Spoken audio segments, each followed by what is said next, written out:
Para sa hindi pa nakakaalam, ito pala ang makukuha na sustansya sa saging. Ang saging ay isang prutas na sagana sa iba't ibang sustansya at bitamina na mahalaga para sa kalusugan. Ayon sa pag-aaral, ang isang medium-sized na saging, humigit kumulang 118 gramo, ay naglalaman ng maraming benepisyo sa nutrisyon. Ang saging ay mayaman sa potassium, na bumubuo ng 9% ng recommended daily intake, RDI, at vitamin B6, na nagbibigay ng 33% ng RDI. Naglalaman din ito ng 11% ng RDI para sa vitamin C, 8% para sa magnesium, 10% para sa copper, at 14% para sa manganese.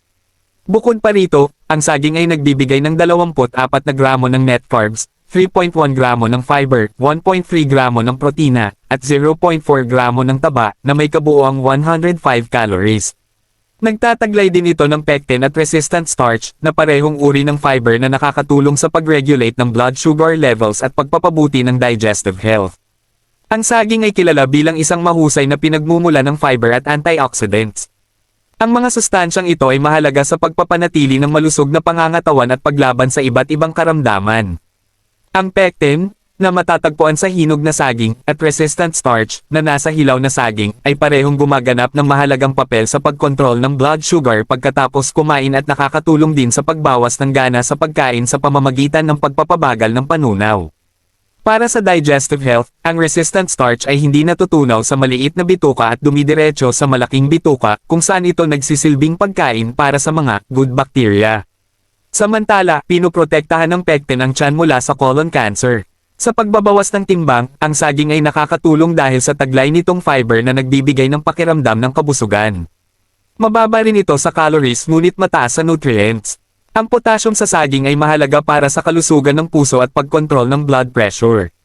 Ang pagkain ng sapat na potassium ay maaaring magpababa ng tsansa ng heart disease ng hanggang 27%. Mayroon din itong magnesium na mahalaga para sa puso. Naglalaman din ang saging ng potent antioxidants tulad ng dopamine at catechins, na nakakatulong sa pagbabawas ng tsansa ng degenerative illness at heart disease, at pinoprotektahan ang katawan mula sa free radical damage. Ang hilaw na saging ay nakakatulong sa pagpapabuti ng insulin sensitivity, na isang pangunahing salik sa pag-iwas sa type 2 diabetes.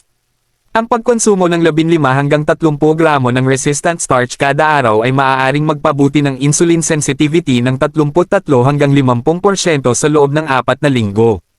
Para sa kidney health, ang potassium sa saging ay mahalaga sa blood pressure control at healthy kidney function. Ipinapakita ng mga pag-aaral na ang regular na pagkain ng saging ay maaaring magpababa ng tsansa ng kidney disease. Ang saging ay itinuturing ding perpektong pagkain para sa mga atleta dahil sa mineral content at madaling matuno na carbs nito. Nakakatulong ito sa pagbawas ng exercise-related muscle cramps at soreness. Ang B vitamins nito ay nakakatulong din sa metabolic process na nagpapabilis sa pagpapalit ng pagkain sa enerhiya. Bukod pa rito, ang saging ay madaling isama sa pang-araw-araw na diet. Maaari itong ilagay sa yogurt, cereal, smoothies, o gamitin bilang alternatibo sa asukal sa pagbe-bake. Protektado rin ito mula sa pesticides dahil sa makapal nitong balat. Sa gabi, ang pagkain ng saging ilang minuto bago matulog ay makakatulong sa pagpapakalma ng katawan at isipan, na nagreresulta sa mas maayos at mahimbing na tulog.